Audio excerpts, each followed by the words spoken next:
Hello and welcome to episode number 44 of the Crisis Intelligence Podcast. Today is Sunday, April 5th, 2015. I'm Melissa Agnes, and this podcast is brought to you by Agnes Day. Let's talk crisis intelligence.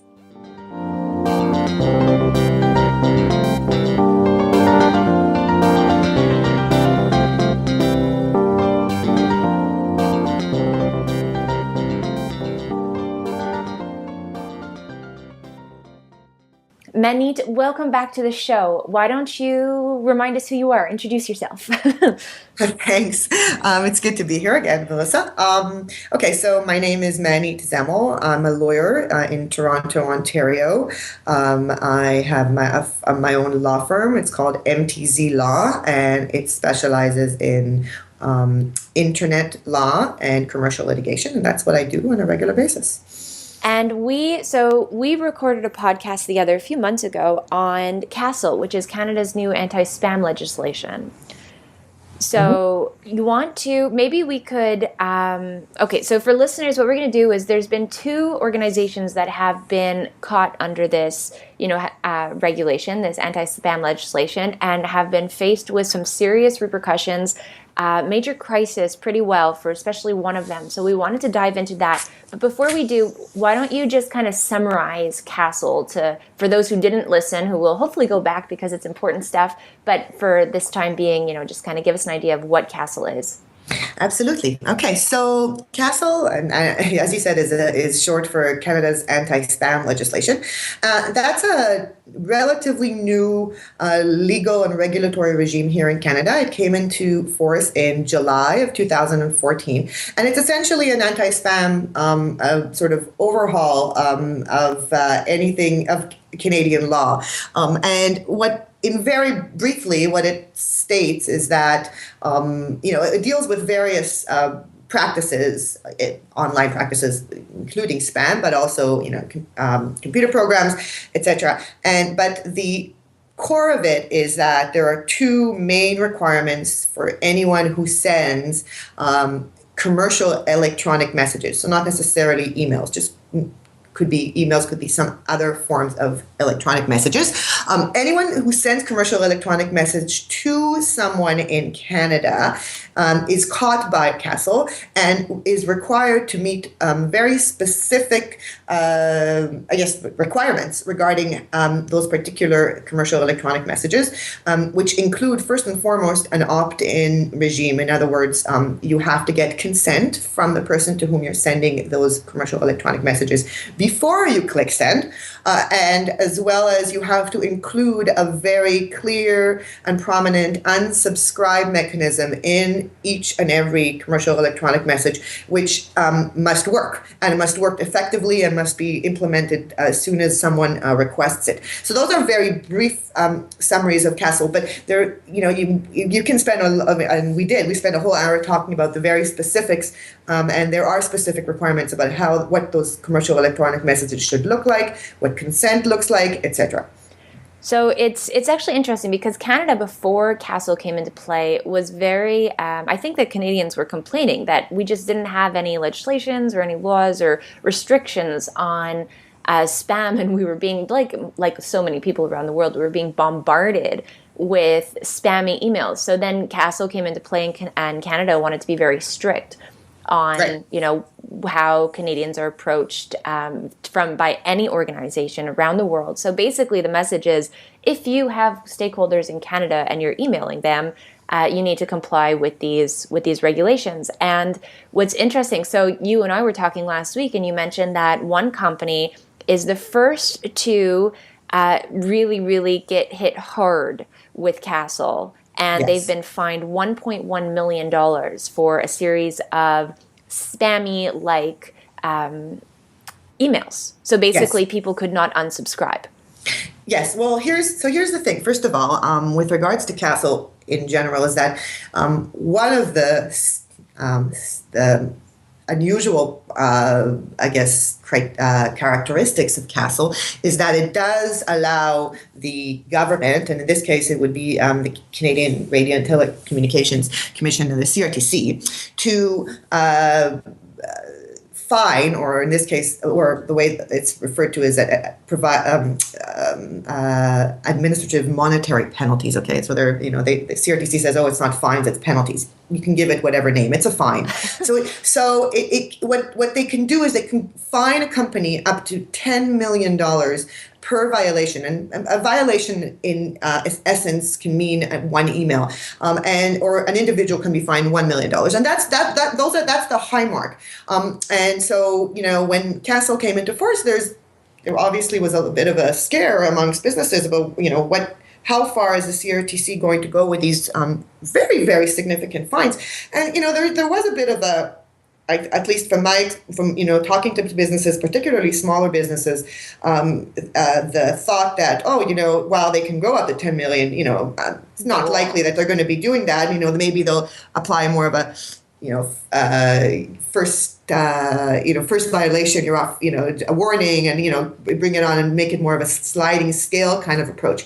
And it's only been how many months? Just certainly less than a year since CASL came into force, and lo and behold, come March, the CRTC comes out with this press release saying that it has just issued a fine to this company called Compu-Finder, which appears to be a small company out of Quebec, for $1.1 million, which of course made headlines because that's a significant sum for any company, small or big. So this was the first major fine that we know about. Now, that being said, according to the CRTC, thus far, there has been, this is since July, there have been over 200,000 complaints filed with the CRTC under CASLs, and they're working through those 200,000. So, the 1.1 million that we know of, and this is the first major one, we don't know of what else is out there. And again, there has been another one that came out last week, and we'll talk about that. But certainly there could be other fines that are being imposed right now that, well, they didn't make headlines because they're not 1.1 million. But this is the first major target. So yes, a big fine. So, and it's interesting because, we both did research on Compu-Finder, and what really struck me was I couldn't find their website. I couldn't find anything. So if I searched Compu-Finder, all that I would find is all of these articles around their $1.1 million fine due to, through CASL. And so right away I'm thinking, okay, this company did not respond, or they had terrible website structure that they don't even have a presence anymore, right? So they've been overpowered in their rankings, and this is going to, not only is this going to potentially empty their pockets with this $1.1 million fine, but also impact their reputation majorly over the long term, because this is really it's hard to get back up in the search engines. It's hard to rebuild your reputation online once you've been drowned out by all of these high-ranking websites and news sites that are talking about this type of crisis, or this type of, and it's not just crisis, it's you spammed individuals and therefore you were fined with it. This is a bad reflection on your reputation. But then the more digging I did, so I realized that there were complaints from this company back from 2008. Right. Back to here's the thing, Melissa. I did the same research, and what struck me, same as you, struck me is that the Compu-Finders thus far hasn't responded to this, and really all the information we have currently about this fine under CASL is what the CRTC has put out. Okay, so we are only getting one side of the story. We have not heard from Compu-Finder. We don't know what they've done and what they've done wrong, with the exception of what the CRTC has said. Okay, so let's put it that way, in the sense that they may have, thus far, as you can tell, they have chosen not to respond. That being Compu-Finder in the press, and the press is certainly making, has made this a big story, because it is a big story. But once again, I've got to stress that while I personally don't know Compu-Finder, I haven't. I don't know. I know nothing about their story or what they do other than what I read online. Certainly, it seems that they are being drowned by this media story, which contained only one side of the story, and that is what the CRTC is saying. So I caution people by making a judgment on whether or not what these guys did, these being Compu-Finder, and whether or not they are deserving of this $1.1 million fine. And I think that really there's a big question mark there, because we certainly don't know, and that's what the courts are for, that's what the commission is for, the administrative tribunals are for, to be able to give Compu-Finder the opportunity to respond to this. Because frankly, this is a big fine. And any company, small or big, $1.1 million will have a huge effect on it if they have to pay it. So yes, no, I agree. There is certainly Compu-Finder is going to be, have to deal with this somehow in both in terms of the reputation, but certainly in terms of their finances, and it's unfortunate that they have chosen not to respond because in the media, because and maybe and that's actually, I'm not going to say it's unfortunate necessarily because that was their choice, but as you say, currently all there is when they're searched is bad stories that at least appear to put them in negative light.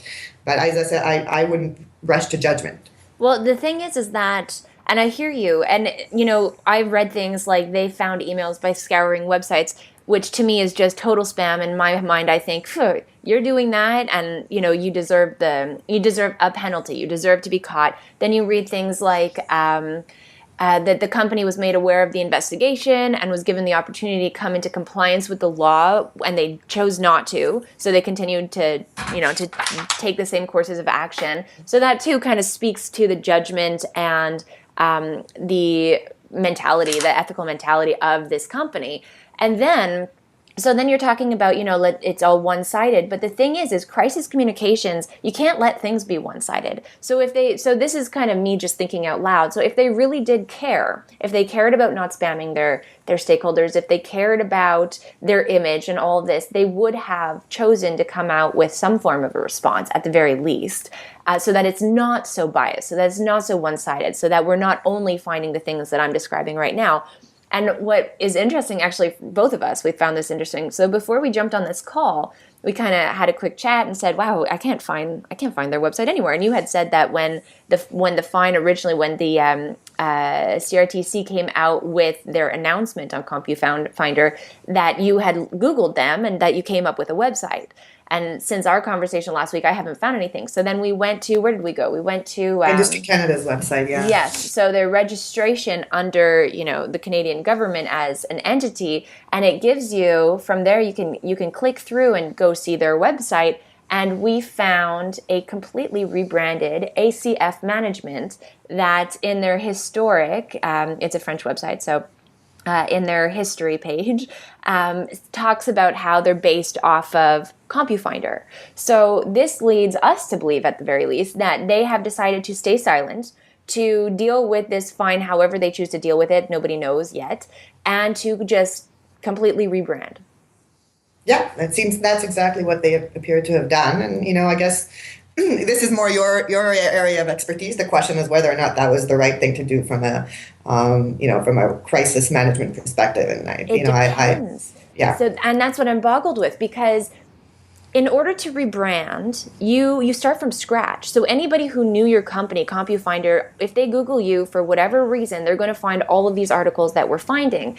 So I would love to actually speak with this organization and understand, their strategy, or understand the reason behind their strategy, because to me, it just says that this is the impression it gives me, that nobody really knew or dealt with necessarily directly with Compu-Finder, because if they rebranded just so quickly, then it was probably just mass distribution of content rather than actually engaging with stakeholders. I don't know. It is interesting. And so then in my mind, I'm thinking, okay, so they didn't come out with a statement. They were given the opportunity to comply with the law. They chose not to. So now what does this mean? Does this mean that ACF management is going to just, continue on as Compu-Finder did?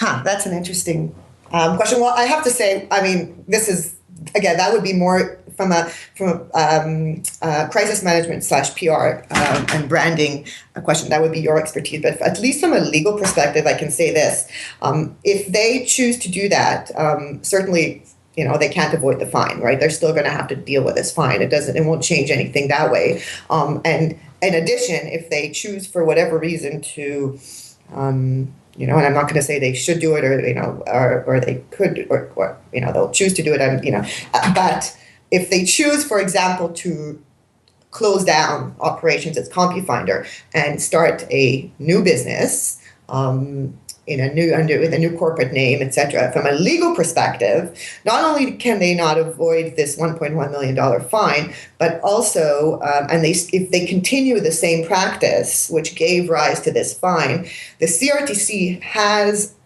ways to go after the individuals, that being the directors and officers. Wow. And CASL does provide the CRTC with the ability to fine directors and officers personally.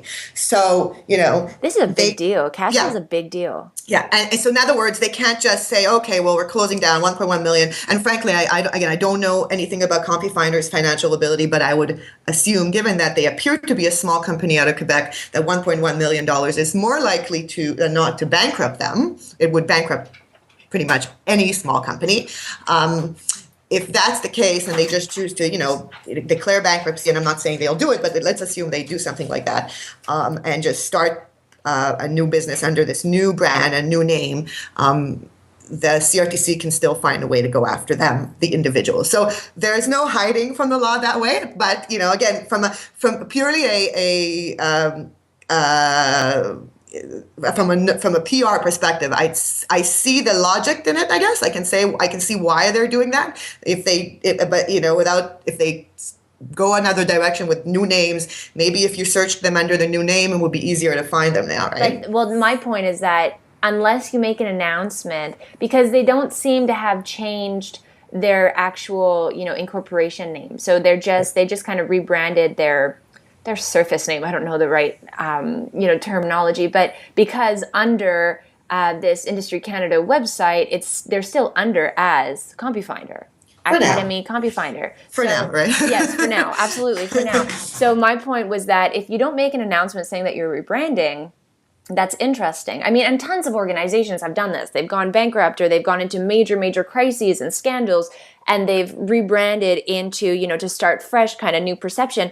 But you still knew that they did that. You still knew, in some way or another, they still made some form of announcement, and probably they still communicated in some form or another in the crisis itself. So they had some form of stance that they had made public, and you saw the direction there, and it's worked. I mean, sometimes it really does work. So it's not necessarily a bad crisis management strategy. It's just interesting for me, especially, again, not knowing the organization and not knowing, really, I don't really even know. I know that they do provide training services, but I don't know their relationship with their stakeholders. I don't know. All I'm seeing, just like everybody else, is all of this negative commentary on how spammy they are. Right? So it's just fascinating. And it's fascinating as well when you compare it with Plenty of Fish. Yes, so, absolutely. So Plenty of Fish, I think that probably listeners around the world know what Plenty of Fish is, especially in comparison to Compu-Finder. Plenty of Fish, the online dating site, big, major online dating site, 100 million users around the world, was recently fined by CASL. Was fined by CASL. Not only fined, they went the other direction of Compu-Finder. They paid the CRTC $48,000. Now, again, we're not talking millions here, but still, $48,000, that's a significant fine. So they agreed to pay a fine for an alleged violation, and this again, you compare it to Compu-Finder that currently have been fined, and we don't know what they're doing. But, it's not only did they agree to pay, but they appear to have sort of, by doing so, and they allowed the CRTC to go ahead and put this press release out about the fact that they paid, they took the other approach. First they said that we're going to pay. Then, in addition to the fact, they also undertook to improve their unsubscribe mechanism, which is why they were fined in the first place. So they really had said, okay, we they're basically saying, okay, we did whatever we did wrong. We learned our lesson. We learned our lesson. Yeah, yes, exactly. And we care. That's the message. So they not only they paid the $48,000, they agreed, and they changed their mechanisms for unsubscribe, just like you said. They also agreed to develop a new compliance program and train their staff. Yeah. And just seeing this, I mean, if you go to plentyoffish.com or whatever their website is, I think it's pof.com or something. You don't see anything. I even went to their press kit and their media room. You don't see any announcements of this.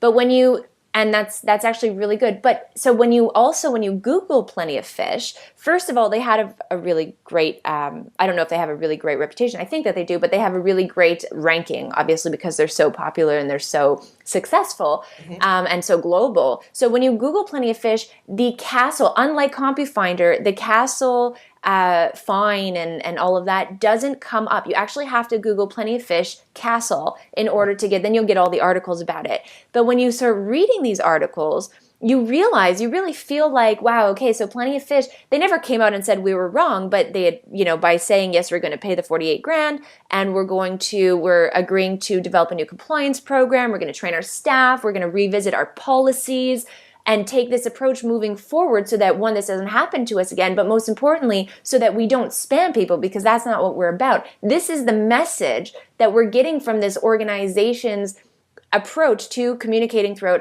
and not even just communicating, but their decisions. So action speaks so much louder than words. They didn't need to come out and say, we've been fined and we're sorry, but they don't need to drag more attention to themselves. But just by taking these actions, and for that being published by a very credible source, which is the CRTC, they're really showing people their heart and how much they care about their stakeholders and this new law to not spam Canadians.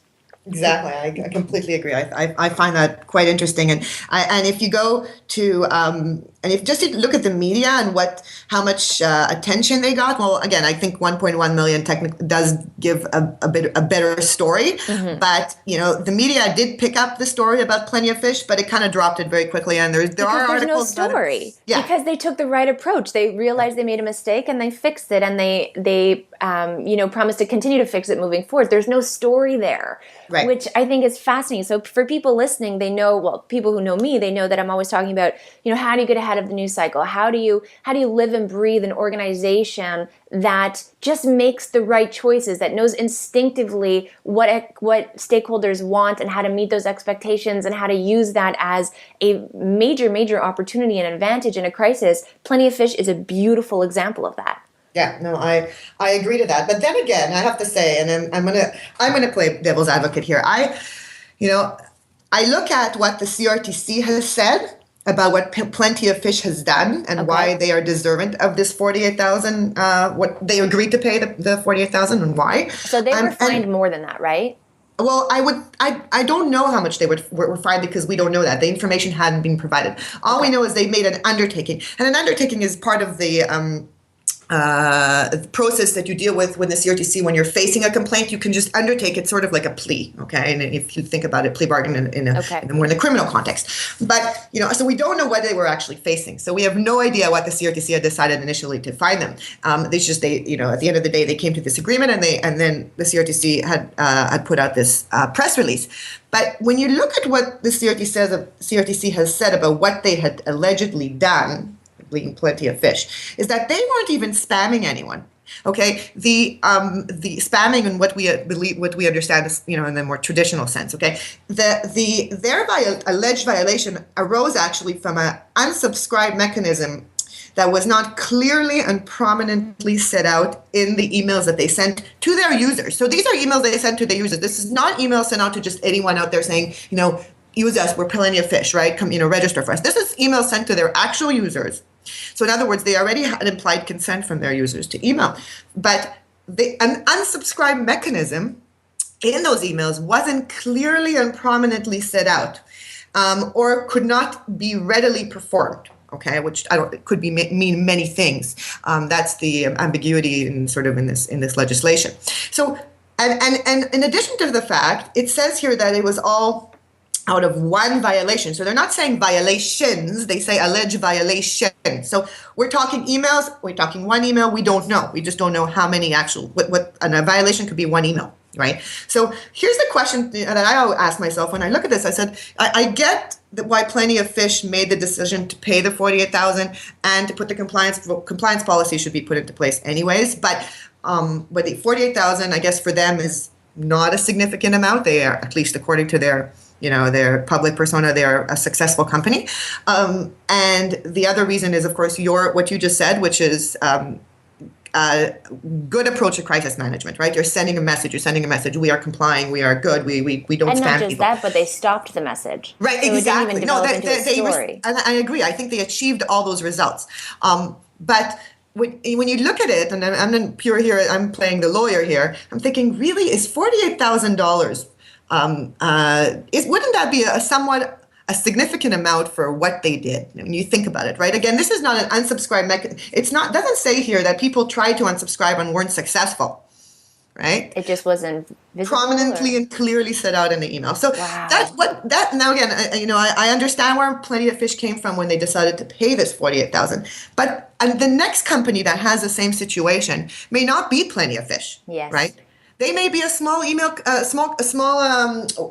startup, a small company that doesn't clearly set out their unsubscribe mechanism in their emails. And, $48,000 is a significant amount for a small company. So, my concern with this purely is from a precedent setting perspective. Like the CRTC now can say, well, Plenty of Fish paid 48,000. We want 48,000 or 50,000 from you, small company, for doing the same thing. So that's my concern, and I think about all the companies out there and what they need to really get from this. Whether it's Compu-Finder and the 1.1 million, which is really significant, or 48,000 for Plenty of Fish, is that it could be any one of us, right? I mean, any one of you, if you don't comply. Yes. Or if you don't clearly and prominently set out your unsubscribe mechanism. And it really indicates how CASL can, if you're not aware of CASL, if you don't properly train your employees, if you don't have a compliance program in place, you can face some really serious consequences. This is very serious. No, I absolutely hear you. And, so from Plenty of Fish's side, I get that 48 grand was, they'll write out a check and that's done with it. And they stop the story, et cetera, et cetera. And not just that, but they couldn't have, had they decided, you know what, we agree with you, Maanit, and we're not going to do this. We don't want to set a precedent. That would have been crazy headaches for them because taking on, but no, I totally hear you. For the small organizations out there, that 48 grand, that'll make that's a significant dent in, their business and in their profitability. And yet the precedent has been set. And this, for those of you listening, this can happen to you no matter where you are, as long as you are emailing Canadians. If you send emails to Canada, this conversation, CASL, and the risk of CASL applies to you. So, they're out for blood. It seems they really want to set these precedents, and they really want to stop. They're taking this seriously. Yes. Oh, yeah. Absolutely. And that really is the message, right? That's the message of the CRTC here, right? The CRTC is sending a clear message with these press releases, which came out, in a difference of a couple of 2-3 weeks, right? Is that, hey, any one of you out there, if you're not taking CASL seriously, if you're not taking us seriously, you better start doing that now. And if you didn't do it before July 1st, then it's never too late. And that's my message to everybody out there too, exactly, is please take CASL seriously. The CRTC is taking it seriously, then you should as well. Certainly this $1.1 million is not something anyone should be facing, right? Absolutely. And then, so when I was reading about Plenty of Fish, I was thinking, okay, so they've agreed to develop a new compliance program. They're training their staff. They're revising their policies. I wonder if they're only doing that for Canada. Because the next thing, so Canada has the strictest anti-spam legislation in the world due to CASL so far. But there's going to be other countries that are going to follow suit, that are going to see how it's working, that it's working, et cetera, and they're going to put this into place. So this is best practice for emailing. And then, as you said at the start, it goes more profound CASL. It's not just about emails, but absolutely. programs. mobile apps and all of that. So, but this is just really best practice that we need to be thinking about as risk management. And this is the way that I believe the world is going to, and legislations and regulations are going to move in this direction globally eventually. But for right now, probably so starting with Canada, but the United States may not be next, but Europe will probably be next.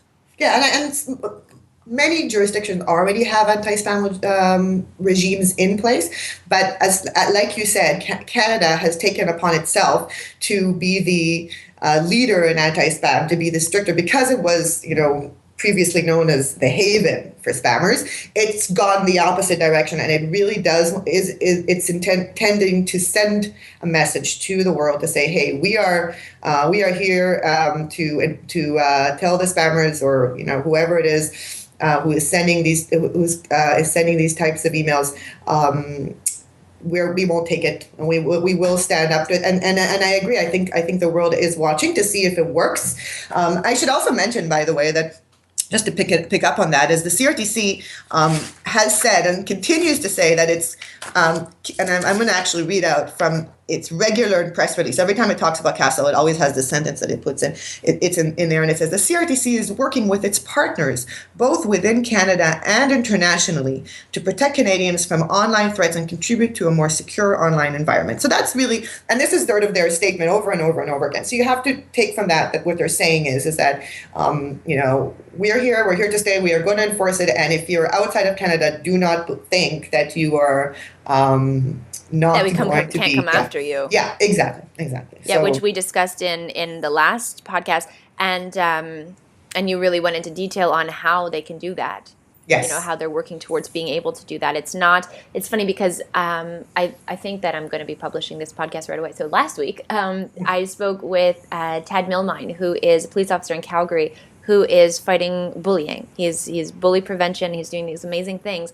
And we talked about how, even from sextortion to cyberbullying, if you're being targeted, or somebody who's going through this is being targeted from outside of the world. I lost you. You lost me, as in, hello? Oh, I hear you now. Oh, okay. Yeah, you're back. Okay. So what did you hear? I just lost you for a couple seconds. Okay. So anyways, we were just talking about how, it's so complicated with the laws because they're not universal, to go after somebody who's targeting a youth in whether it's sextortion or cyberbullying from outside of Canada, or from outside of whatever, if you're in the States, from outside of the States, or if you're in, London, for England, from outside of England. Whereas CASL is really, really working hard to not let that be the case, so that they can go after organizations outside of Canada who are not complying with CASL when emailing inside of Canada.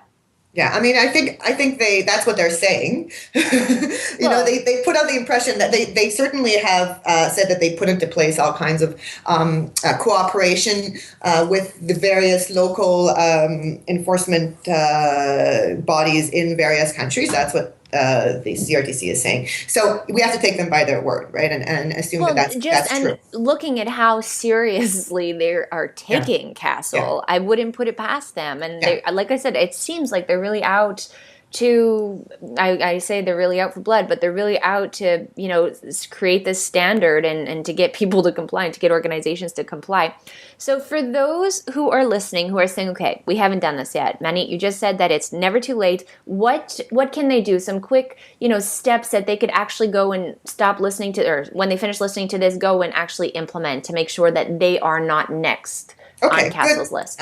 Very quickly, first, and I'm going to say as well as they certainly should listen to our previous discussion, because we talked about that in more detail. Yes. And by listening to that, they'll get a better idea of what CASL is about and what they're required to do.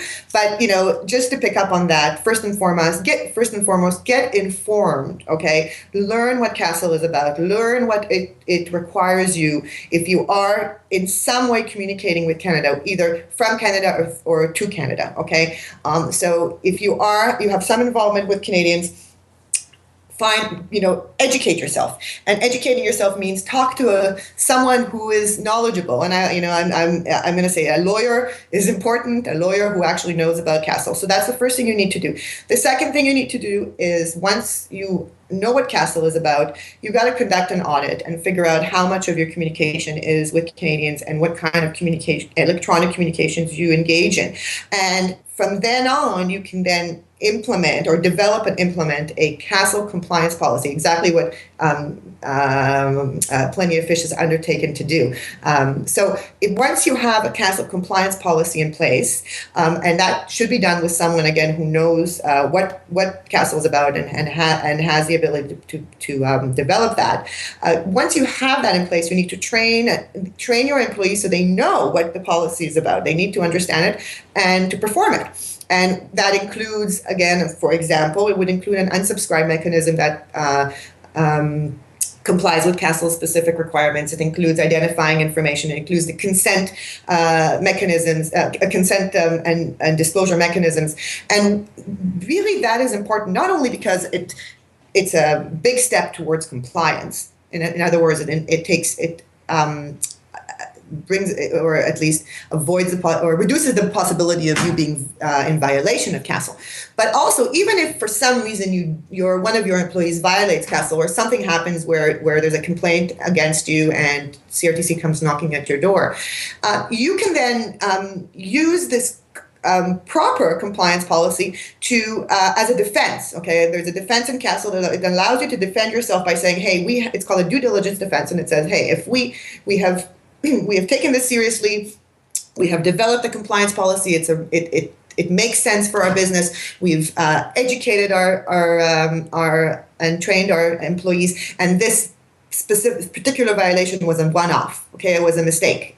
And if you do have that, you can then avoid facing any kind of fine. So that really, the CASL compliance policy, that is the key. It really is the key for compliance and for avoiding a complaint. And I just want to remind people is that there are over 200,000 complaints currently in the process. Right? Since July. Since July, and it's growing and growing and growing. So I'm not going to say who's going to be next, right? Who's going to be next for the big 1 million? That's the big question. But even the $1,000 fines, the $20,000 fines, who's next, right?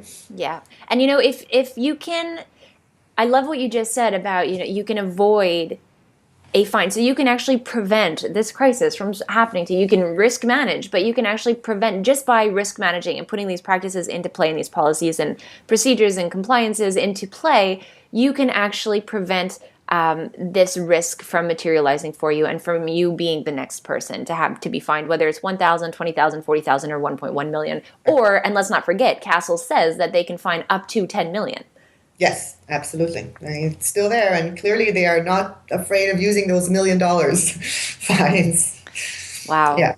No, okay. So, and like Maanit said, there is so much more information on the past podcast that we did, which that we recorded together, which I will publish a link to from the bottom of this podcast, no matter where you're listening to it from. Maanit, is there anything else that we didn't touch on that you want to? Well, there's one more thing I want to say is I look at this $1.1 million fine and I think to myself, and even the $48,000 for Plenty of Fish, I said, there are ways, if you are facing something like this, there are ways to deal with it. All right. It's not too late. It's not, oh no, now we're facing a fine. We have to rebrand and disappear, or we have to pay the $48,000 just to make it go away. No, there are actual ways to fight this. Okay. And it starts, by getting the right advice, right? So if you are facing a complaint, if you're one of those 200,000 people that have already, companies who have already been complained about, and the CRTC eventually gets to you and knocks on your door and sends you a notice of a violation, don't just assume that that's it. You're done. You're done for. Yes, maybe you haven't put a compliance policy in place. Maybe you haven't done the proper risk management, taking the proper risk management practices. But there's no need to panic, and there's no need to just decide to pay it. Get advice because there are ways for you to respond to this and avoid it if possible. Well, that's really good. And actually, I meant to ask. So I read that Compu-Finder has until early April, so I'm guessing, end of next week maybe Yeah. to what's the word? To Respond. Yeah, to respond, but also to counter it, no? Yeah, yeah, and there are various ways to respond, right? And if somewhat the first, it starts, of course, if you want by trying to negotiate a lower fine if you feel that you can't avoid the actual fine, or alternatively, actually raising a defense. And there are various defenses that are available to you, or you can take it even further, particularly if you're facing a $1.1 million. It's very, it's certainly a possibility to actually fight this, because CASL is new. CASL hasn't been tested in court. Okay, no one has yet to take it and question it and challenge it, and it's not without challenges. In fact, at least in my view, it can face various forms of challenges in both within the before the CRTC's tribunal, the commission, as well as in court. And I'm just going to very briefly give examples. There are administrative challenges where you can challenge it just based on its wording, and CASL has very unusual wording. So there are various rules about how legislation can be worded and how it can be applied. And that's something that you can look at. And of course, there's also constitutional challenges. This is government action. And Constitution is available to you. So the Canadian Constitution, that is. So those are things to think about. If you're, obviously, if you're facing a $1,000 fine, you may not want to spend a lot of money, or and years fighting this in court. But if you're facing a $1.1 million fine, that's something certainly to consider, right? It's interesting though that, and maybe Compu-Finder will take that route. We have yet to see, so that'll be interesting to watch how that plays out. But it's interesting to me that they've already rebranded. Yeah. They've already made that decision and they've already gone that way. So now it'll be interesting to see what happens over the next few weeks. Let me ask you this from your, with your expertise, and if you were advising Compu-Finder, and again, you don't know, but they're facing a $1.1 million fine, and assuming that they just can't pay it. And this is, again, a very significant fine, and they do appear to be small. And I'm going to say again, I do not know anything about Compu-Finder. What would be, in your view, the best strategy to respond to this, or a quick strategy? And, again, maybe this is a whole new discussion. Well, and it's interesting because, and that's what I keep playing out in my mind, is I don't know, it comes down to the fact that I don't know this company. I don't know. So I guess the first things that I would do on my list would be to get to know the company. So understand what they do, seriously what they do. Okay, they're training, but what does that mean? I'm not even clear on what that means. So what they do, why they were accused, I would go through all of these complaints that I'm seeing, that they scour websites to find their emails. To me, that's red flag of spam. Is that true? How do you do that? If it's not spammy to you, then why not? Just answer all of these questions. Is it true that, spamming companies date back to 2008? I read that. So really understand the mechanisms, the inner workings of this company, as well as their corporate culture. So do they actually care, or are they in it? It's quite possible, and I'm not saying this, again, I don't know this company, but it's quite possible that all of this stuff that we're reading about them is true, and that's why they were targeted for 1.1 million. That perhaps they really do just have trolls and robots that scour websites for emails, and they just spam people, and possibly they make a lot of money doing that. That for I don't know, say small percentage actually clicks through and says yes and goes and pays them for whatever it is that they sell. This technically could be their business model, and it could have worked for them for all of these years. So I don't know that. Or on the other hand, they could just not have realized, and they could have their stakeholders' best intentions at heart and not want to spam. So that would really be my first step in understanding the business. And from there, so kind of the way that I've seen it, from what I've seen, again, you're right, it's one-sided, but from what I have read about the Compu-Finder, and then from what I've seen they've already rebranded, and they've already, taken these initiatives, they haven't put out any sort of statement. I'm kind of leaning towards probably, I don't know, what I'm saying, that maybe this was their business model. maybe that's very possible for them. So sorry, go ahead. No, but just in which case, fine. So then I would speak with somebody like you, or actually I would speak with you, and we would work out, how to go about doing this for one, their reputation, their continued business continuity, and then for two, how to minimize this fine and how to, go about all of the legal proceedings. But on the other hand, and then I can look at Plenty of Fish. So Plenty of Fish, I think, is a beautiful example of, especially if you have, 50 grand lying around your bank account. Well, that's it, right? That's they're a whole different. I think it's hard to compare it because they are a whole different. Like they're obviously a different industry. I can just basically, from what we know so far, I can say Plenty of Fish likely has stronger financial backing. And again, there's a big difference between 50,000 and 1 million. I think that's absolutely. So taking that as a model. So depending on the corporate culture and the business structure, their what did I just say before? But anyways, their business structure, how they make their money, how they deal with stakeholders, how they go about providing their services. So that all plays into that. But I do think that Plenty of Fish is a good example, not just on more about their compliance. So when you come out and you say, wow, we didn't realize, we're sorry, here's what we're going to do, that's a beautiful statement for crisis management. So there's just so many routes that could be taken for Compu-Finder, but I'd really have to understand the inner workings of their business first. Well, here, let me respond to that from a legal perspective, right? Because if I was their lawyer, okay, and once again, both, like we're saying, we don't know much about the company, right? We know very little. All we know is from what we read online. Mm-hmm. But if I was their lawyer, okay, the first thing I would say is don't talk to the media. All right.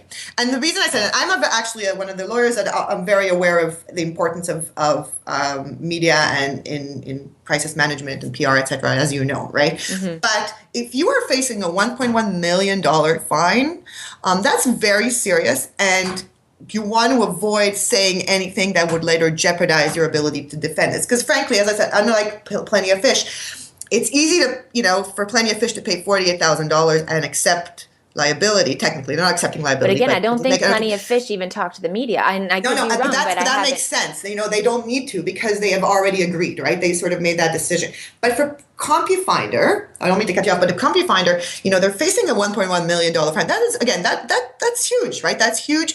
And they need to respond to this and they need to come up with a legal strategy. And the problem with them responding in the media to this is that they may jeopardize that. So as a lawyer, I assume they got a lawyer for this. Maybe they didn't, but if they didn't, I would assume their lawyer told them, don't talk to the media. That's what I assume happens, the first thing. But here's the other thing I want to ask you to consider, okay? Because all there is in the media is what the CRTC has said, okay? So all the media has right now, what we have is what the CRTC has provided. And I spent some time reading through this very short press release put out by the CRTC. And here's what I read, okay? Here's what I got out of it, okay? The CRTC could have put out some, details about what they're alleged to have done. Again, and once again, you have to keep in mind, they may have not done anything, right? This is all allegations. It hasn't, like we say, it hasn't been proved in court yet, right? As lawyers. So here's what they allege to have done, giving rise to this particular 1.1 million. It says here that I'm going to read this out, the press release. The 4 alleged violations, we're talking 4 alleged violations. That could be 4 emails, okay? 4 emails occurred between July 2nd, 2014 and September 16, 2014.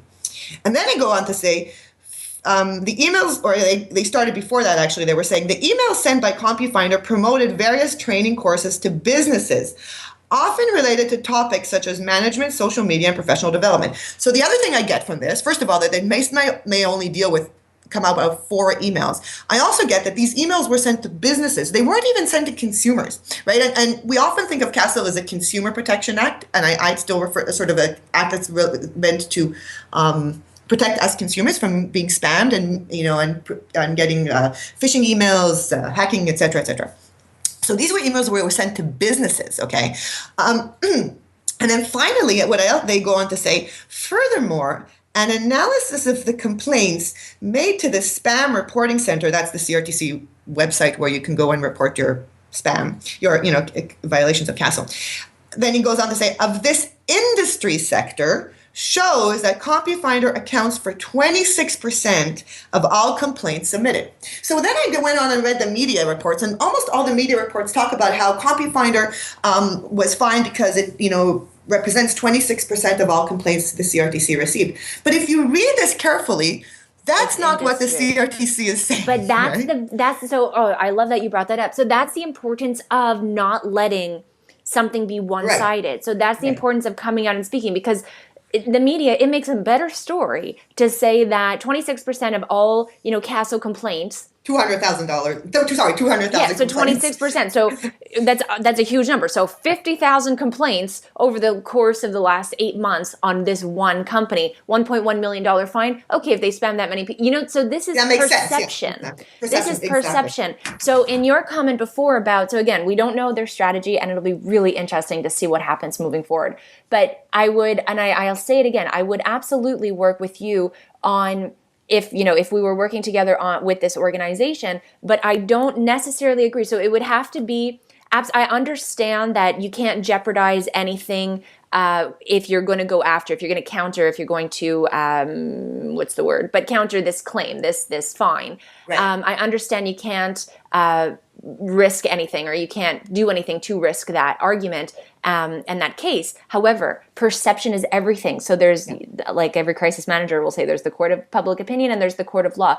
But however, I would work very, very closely with you to develop that communication strategy to make sure that I'm not, in my responsibility, jeopardizing the organization, our client, for their legal proceedings. But at the same time, that perception, just taking that out of context, 26%, that's of huge. What, right? And then you go and you think of what? And it's 26% of complaints in the industry sector. And if you look at their industry sector, it's training for professionals. I mean, this is a niche sector. How many complaints have there been, right? We're talking about 4 emails. There may have been 10 complaints, right? Absolutely. In total. And yet look at the perception of what that number then does when it's one-sided. I agree. And I agree with that. And when I was saying about not talking to the media, I think what I'm suggesting is, my assumption is that what this company is getting currently is legal advice, and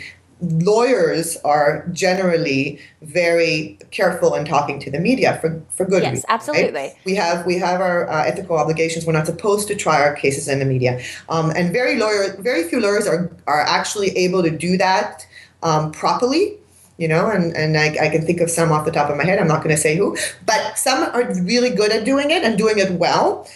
Most are not, and most tend to have that reaction of, don't talk to the media, we'll deal with it, right? And you should keep in mind as well that this is currently really in the early stages, right? There's just been a notice of violation. Nothing has been proved. And we don't know what's happening behind closed doors right now, in a sense, between the CRTC and Compu-Finder. Maybe they're trying to negotiate something. Maybe Compu-Finder is considering its legal options to challenge. And even if that's the case, it won't become public knowledge until it actually reaches public, like the actual tribunal, which is CRTC's tribunal, or eventually the court. So I can see where Compu-Finder would be stuck there. It'd be stuck between, the need to deal with this and respond in the media, and I think that's a lawyer who's saying, don't talk to the media, we don't want to, so I can see that problem. It's only been a couple of weeks. Absolutely. I could see it too, but it's only been a couple of weeks. And meanwhile, you Google Compu-Finder and you got pages and pages and pages and pages and pages of Google. Because I went down like 5 pages looking for their website thinking, no, this can't be that they're that overwhelmed. No, but it's because obviously, but they've rebranded. So they took a completely different approach, and that you're right. It may be that it was a very legal advisory, approach. So it'll be really interesting to see what comes moving forward. And I hope that listeners have gained at least a more insight and understanding on the serious risk of CASL, and that you can minimize and even prevent this risk from happening to your organization. So that's important. Yeah. Maanit, this has been a pleasure. It's been so much fun. Thank you for taking the time. Same here. Thank you so much. So where can people find, and I know you gave your links last time, but let's give them again. Sure. So it's pretty easy to find me if you're listening to this, because my website my firm's website, my firm is called MTZ Law, but to remember my firm's website, you just go to CASL Law, CASLLAW.ca. So CASLLaw.ca, and you'll get all the information there. Excellent. Social? Social is my Twitter account. You can follow me. It's Maanit Zemel, so it's my full name. So at Maanit Zemel. And my LinkedIn, of course, you can go to my LinkedIn. I post various articles about CASL on it as well. But Twitter is certainly the best way. I'm constantly following Twitter following CASL and posting new updates about CASL on Twitter. Very cool. Well, thank you so much, Maanit, for having this really fun conversation. I think that it'll provide a lot of insight to listeners and those who honestly are worried or being affected by CASL. Thank you so much for having me, Melissa. It's always a pleasure. Always.